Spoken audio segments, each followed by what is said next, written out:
Hi, I'm John, and I work on Yarnspinner.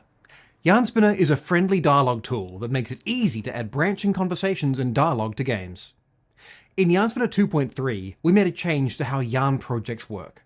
The new Yarn project format is a lot more flexible, and it lets us add lots of cool new features to the future. A Yarn project is an asset that stores information about what Yarn files should be compiled together, and also tells Yarnspinner where to look for things like voiceover assets so that it can link them to your lines. If your game was using an earlier version of Yarnspinner and you want to use the new cool stuff in 2.3, then you'll need to update your Yarn project to the new format. It's super fast and easy to do, and it usually only involves just a single button click. I've got a Unity project open that I created with an earlier version of Yarnspinner. Here's the Yarn project, and here are the Yarn scripts that it uses. I'll now upgrade to Yarnspinner 2.3 by following the instructions at docs.yarnspinner.dev. There's a link in the description. Now that we're using Yarnspinner 2.3, you'll notice that there are a few messages in the console telling us that Yarnspinner found some projects from earlier versions that need to be upgraded. When I click on the Yarn project, we can also see a message saying that we need to upgrade it. Upgrading is easy. Just click the button. Now that the project is upgraded, it's ready to go.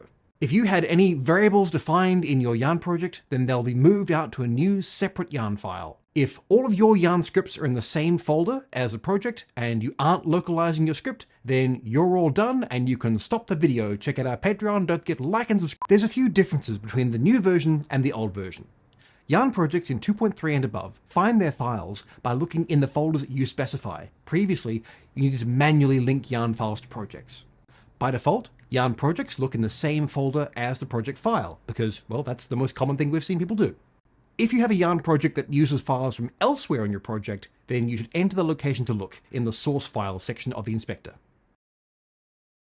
In earlier versions of Yarnspinner, you needed to set up each individual Yarn script to use a project, but in Yarnspinner 2.3, you don't need to do that. They'll just get found. Additionally, a Yarn file can now be in more than one Yarn project at a time, which is really handy for situations where you might have a main project for your game, but a separate smaller project for testing smaller things out. Now they can share files.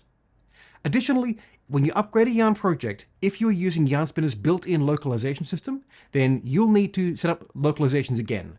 This is just a really quick matter of adding in a new localization entry, dragging in your CSV file, and then dragging in the folder containing assets. If you do want a deeper dive into how to localize your projects, check out our other video to see how to do that. It's also linked in the description. Yarnspinner is supported by users like you. If you like what we do, then please consider supporting our Patreon. We also have a super friendly community on Discord, so also consider joining that.